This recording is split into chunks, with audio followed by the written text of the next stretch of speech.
Les montagnes oubliées, chapitre 9. Les mœurs de la croyance. Dans les mœurs de la vallée, où le mal de l'ignorance règne, où la solitude accable et où la joie est remplacée par l'euphorie du plaisir éphémère, l'idéal a pris la place de la réalité. Toutes les activités subjuguent à la tracasserie des jours à venir. Aussi, une soupape de sécurité est mise en place afin de pacifier le malaise de l'esprit confronté à la souffrance. La croyance s'avère là un bien-être réconfortant. Mais le résultat de cette illusion faite de toutes pièces par la pensée, acculée à la limite de son connu, attise les esprits à être soumis à l'autorité qui provoque le désir qu'elle a elle-même engendré. Ainsi, le plein pouvoir est gardé sur l'esprit par sa propre activité. Il est esclave de ses contradictions à vouloir être libre et en même temps à se construire des barrières. Dans l'ornière de l'idéal qui est poursuivi, l'esprit devient hermétique à la réalité de l'immensité. Il semble alors crucial de se demander si une perception peut être envisagée au-delà de la croyance sans que la pensée qui la fabrique interfère. Car toute illusion qui a régné sur l'homme, depuis qu'il a trouvé bon d'idéaliser l'immensité, semble être la satisfaction d'un centre d'intérêt insatiable d'assouvissement. La création de la croyance. La croyance dénigre la perception au-delà de toute réalité. Elle biaise cette réalité qui existe par l'illusion qu'elle adopte. L'esprit se soulage là de son désarroi face à ce qui est vécu, non reconnu conforme à ce que prône la pensée. Constamment, à travers les existences, la question explicite de l'origine de la vie revient. Elle a toujours été l'inquisition des hommes pour savoir si l'existence avait un sens. Il semble que l'ignorance de cette question a donné à l'esprit un curieux sens de solitude, duquel s'est accru un désir grandissant afin d'instaurer en soi une base de certitude pour parfaire l'existence avec sérénité. De tout cet affairement, l'esprit a fini par être subjugué à ce qu'il se raconte. Cet état a donné naissance à un engouement pour la spéculation qui envahit les esprits d'idées qui sont alors matérialisées sous des formes pensées, désirs, reproduites dans nos quotidiens. Et comme tout ce que l'on se promet à soi-même a pour raison de réconforter le sentiment de solitude ressenti, il est logique de se composer un idéal, un concept qui puisse avoir la faculté de sauver l'esprit de cet état d'angoisse qu'il a face à la condition d'ignorance qui attise la confusion dans l'esprit. Ce qui fait que l'existence, pour la plupart, est connue pour être chaotique, où des embûches de toutes sortes viennent assaillir l'esprit. Celui-ci se met activement à poursuivre ce que la pensée propose afin que puissent être égayés les quotidiens. Cependant, après avoir goûté à tout, puis avoir été déçu et toujours être insatisfait, ce grand dilemme qui demeure semble être pour la plupart insurmontable. Là où l'esprit longe la frontière qui limite le connu et où l'inconnu reste inaccessible à la perception, demeure toujours cette soif de connaître le mystère de la vie. Étant donné que la pensée est limitée à ce qui est connu, elle spécule un idéal et fabrique le désir de le poursuivre pour apaiser l'esprit devant l'angoisse éprouvée face à l'inconnu. Cette activité répétitive, habituellement frappée de monotonie, répète les mêmes choses en boucle sans jamais sortir de la connaissance qui fut engrangée. Le désir convoité est celui qui fait illusion à un au-delà idéalisé, où sera convoité tout le contraire de ce qui se vit dans la réalité des trains-trains habituels. Là où la joie sera abondante et où elle aura l'attrait d'un héros à qui on donne tous les attributs pour être le sauveur du genre humain, afin de le sortir de la médiocrité de la vie dans laquelle il s'est enrôlé. C'est en imaginant ce concept que naît un maître, un Dieu au-dessus de tout, construit à l'image de nos désirs, représentatif de l'amour qui nous manque terriblement. Alors, cette idée fantastique est poursuivie afin de se sentir psychologiquement rassuré.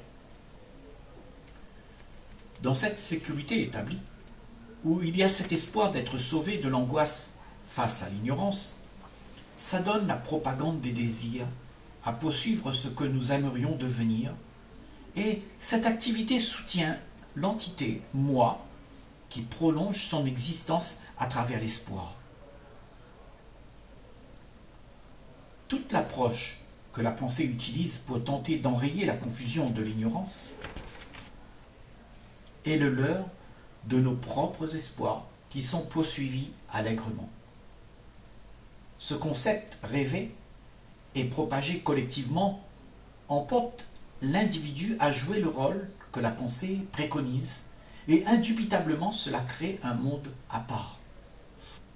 Car chacun voit ce qu'il désire et fait son idéal comme il l'entend pour qu'il puisse ramasser un gain de réconfort qui plaise à son centre d'intérêt. Cela afin de pacifier l'existence faite de batailles et de souffrances. Ce désir est personnifié comme étant séparé de celui qui pourvoit le réconfort à l'esprit accaparé par l'angoisse de son obscurantisme. Ce concept est diffusé à travers la relation à la génération suivante, qui s'active comme un courant qui se relie à tous à travers la conscience, de sorte que les rites et les traditionnels modes de vie perdurent, où chacun est confiné dans son camp et où il prône son idéal tout en combattant celui qui est différent du sien. La pensée possède la capacité de leurrer l'esprit en faisant miroiter de la splendeur et de l'intrigue, de sorte que celui-ci s'accroche au réconfort du désir qui est projeté. Ce désir sévit dans les relations comme étant une vérité absolue, qui impose le concept par la dépendance du bien-être que cela procure. Chacun s'abreuve de l'un et de l'autre par des promesses qu'ils se font, tout en se consolant par l'idéal où la souffrance devient acceptable dans les habituels modes de vie pratiqués. Là naît toute la propagande qui se propage pour réconforter l'esprit à cette médiocrité que l'on se cache à soi-même, afin qu'existe un état d'espoir qui sera en accord avec l'idéal qui est celui d'un héros collectif reconnu. C'est ainsi que se banalise l'action d'imiter et d'adhérer à la promesse d'un monde meilleur dans le souci de ne pas déplaire la pensée qui l'impose. Le but de toute cette propagande est de garder l'esprit sous le contrôle de cette autorité que l'on s'est donnée et à laquelle on s'y est soumise. C'est le genre d'autorité qui emprisonne l'esprit dans l'interdiction de découvrir pour soi-même la vérité. La cause est que cette vérité fait l'objet d'une homologation décrite et dictée dans le cadre d'un désir absolu. Elle prend appui sur la propagande des conclusions faites à partir des expériences passées, de sorte que l'esprit est pacifié par sa peur de ne pas exister aux yeux de cette norme. Car ce qui est inventé de l'inconnu est accepté pour être la connaissance que l'on range dans le domaine du sacré, devant lequel l'esprit se soumet sans vérifier pour lui-même la véracité de la chose. L'existence est alors minimisée à l'action médiocre de poursuivre l'éphémère de l'idéal, par lequel l'esprit fait référence pour exister à travers le concept qui est convoité, dû à la propagande, mais qui dans les faits n'existe pas. Des représailles sont prescrites pour tous ceux qui sont insoumis à cette autorité suprême, où le doute est interdit, afin que soit gardé en esclavage l'esprit dans un monde de dépendance régi par la peur de ne pas être récompensé et de devoir subir les flammes de l'atrocité. L'esprit est ainsi malléable à cause de son engouement pour la sécurité psychologique. Il est facilement subjugué par toutes les promesses qui lui donneront l'assurance d'une satisfaction immédiate. L'idéal, avec sa promesse de sécurité permanente, sera pour lui une solution à poursuivre, guidé par le réflexe de l'envie de fuir son désarroi, lié à son ignorance de l'immensité. Par ailleurs, l'imagination de ce qui est désiré peut provoquer dans l'esprit de l'hallucination, car ce qui est projeté par les pensées, sournoisement, implique un phénomène d'auto-hypnose où ce qui est cru devient une réalité avec laquelle l'esprit est bercé dans son délire. Tous ceux qui ont cette envie d'être réconfortés trouvent la complaisance dans la promesse qui est faite. L'espoir est d'être éligible à la récompense divine où tous se prosternent avec soumission.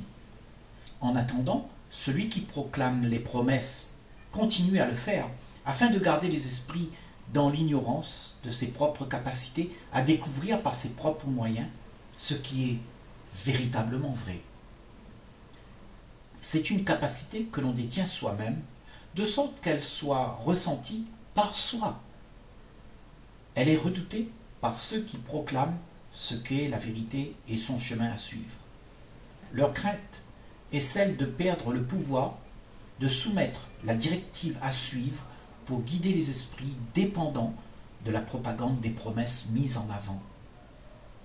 C'est pour cette raison que la pression est cultivée ou se fait miroiter un salut qui viendra. Celui qui honore l'idéal qui s'est instauré avec la propagande des courants de pensée, qui de génération en génération a été véhiculé, celui-là a en son sein les instructions de cette autorité. Elle dicte le but à atteindre et perturbe la perception de la réalité qui existe en créant de la dualité où l'esprit est soumis et s'endort docilement dans le rêve de la promesse offerte. Ainsi, les esprits étant dans l'attente d'un état à venir, laissent défiler le temps à l'intérieur duquel les mêmes actions controversées se perpétuent, causant des divisions et des conflits. Face à cela, l'homme s'accroche en croyant devoir combattre pour atteindre le salut de son état de médiocrité. Mais la réalité est que personne ne viendra te sortir de ton imposture, si ce n'est toi-même.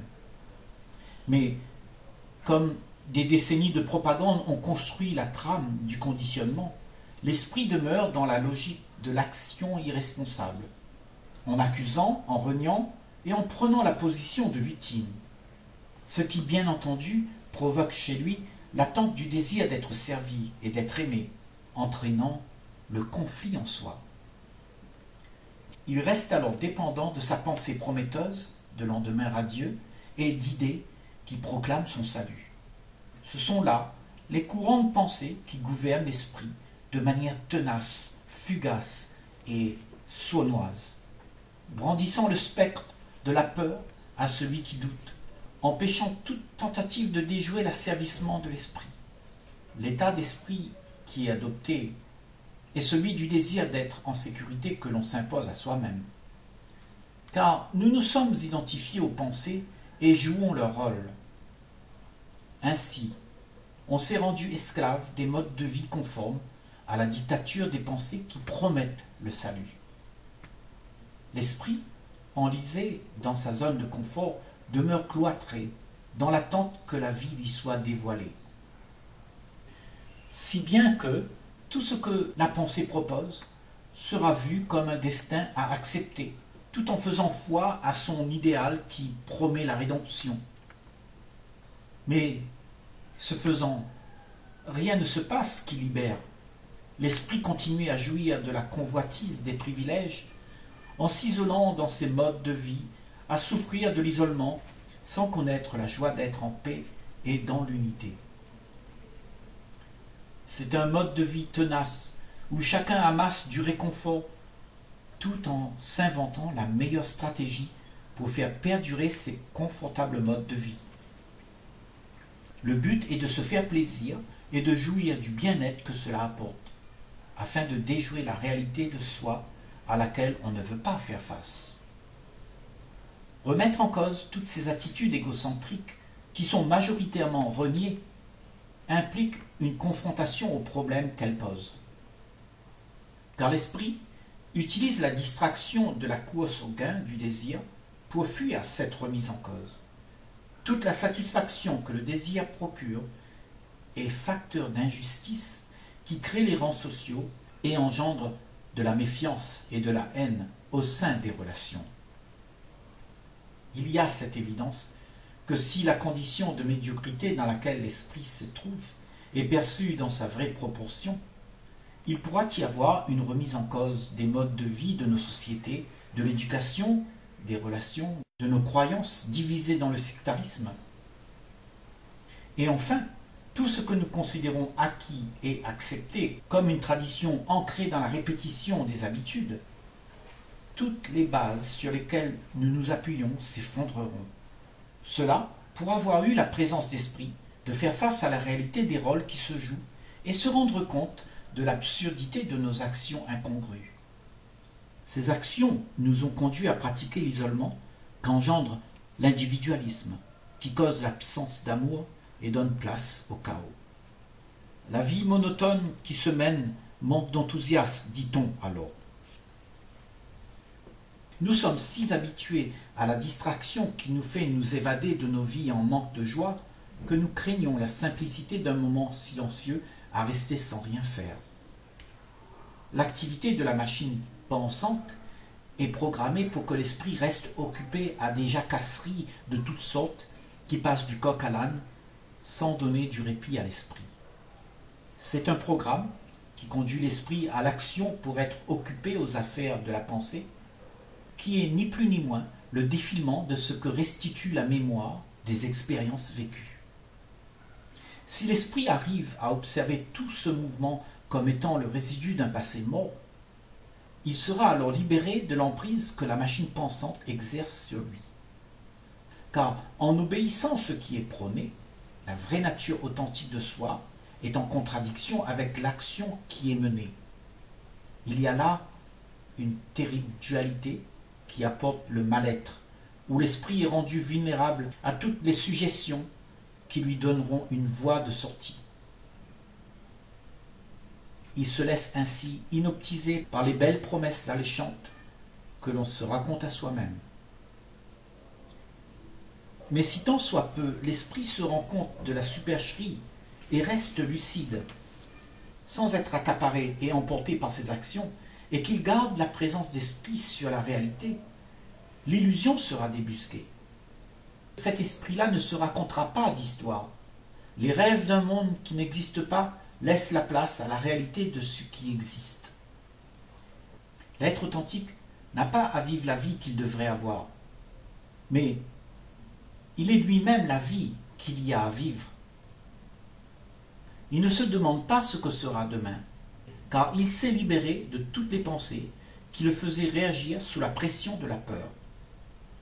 Tous ceux dont l'action est attisée par la pression d'un acte qui obéit à ce que prône la pensée contribuent à l'existence d'une société en crise.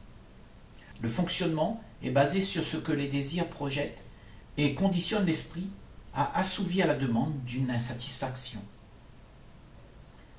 Se libérer de ce qui est cru vrai. S'enquérir pour savoir si l'esprit peut être libre, afin de ne plus produire l'activité de la demande qui crée l'attente, est essentiel. Car il semble que cette activité soit ancrée dans nos mœurs et cela demande une investigation en profondeur pour arriver jusqu'à la racine du problème. L'occupation à l'attente d'être aimé, d'être satisfait, d'être reconnu, d'être entendu, est la source des conflits au sein de nos relations. L'acharnement au gain désiré rend l'esprit inconscient, car l'assouvissement qu'on y trouve se dévore sans intelligence, poussé par l'instinct d'être délivré de l'angoisse du manque de bien-être.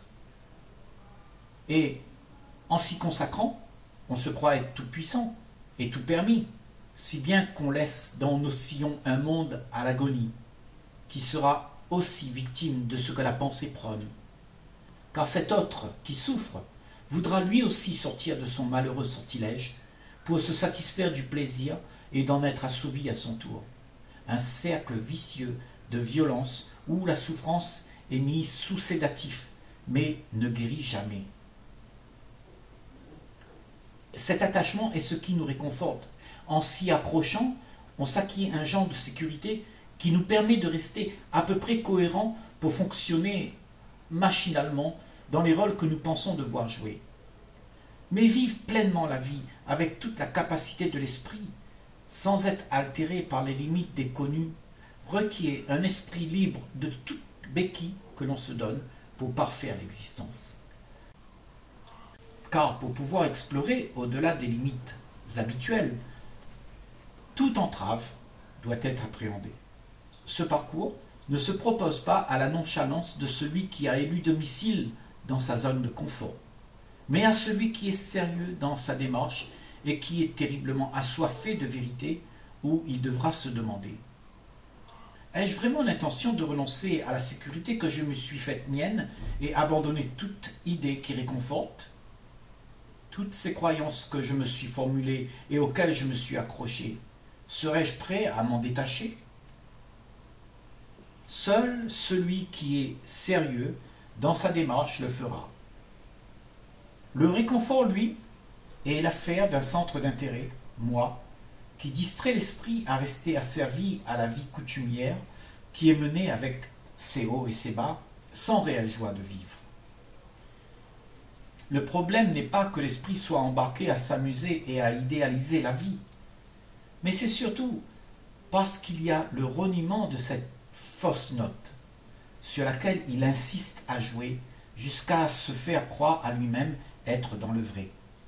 La pensée que l'on véhicule et qui nous submerge de l'imagination d'un monde que l'on accepte, sans la présence d'esprit à douter de la véracité de ce qui est mis en place, fait que l'esprit est plutôt dans la tendance du réflexe de satisfaire immédiatement son manque. Pour la plupart, c'est l'idée qui est soutenue et poursuivie. Le plaisir, le réconfort, la distraction, toutes ces facettes de l'éphémère attisent les désirs qui envahissent l'esprit, par lesquels la dépendance se manifeste. C'est à l'issue de cette activité que l'on dit: mon expérience sera probante pour atteindre le sublime que je désire et j'ai l'espoir de récolter les fruits un jour.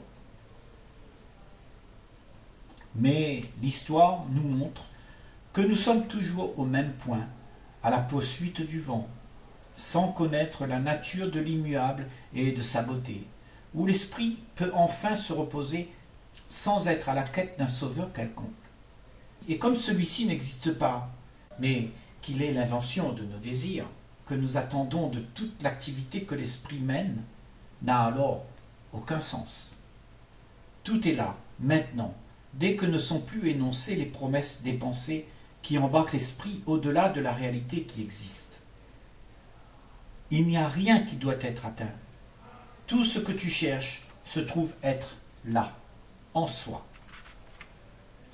Ainsi, se connaître n'a rien à voir avec le fait d'aller chercher de la satisfaction nécessaire au centre d'intérêt.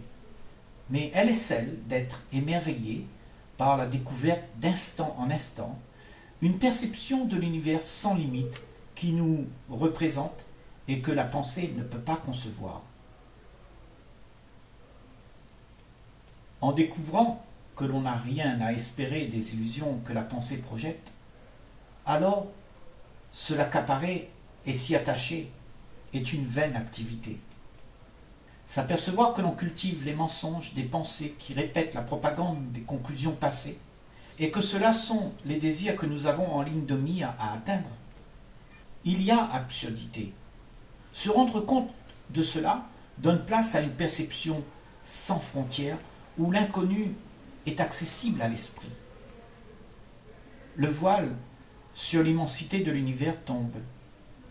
L'illusion, l'imagination, la croyance, le rêve, l'idéal que la pensée propose n'ont plus d'impact sur l'esprit, car toutes les frontières de résistance qui limitent l'esprit ne sont plus. La liberté existe quand l'idée que l'on se donne de la liberté est abandonnée, car elle est reconnue comme étant le fruit de l'illusion.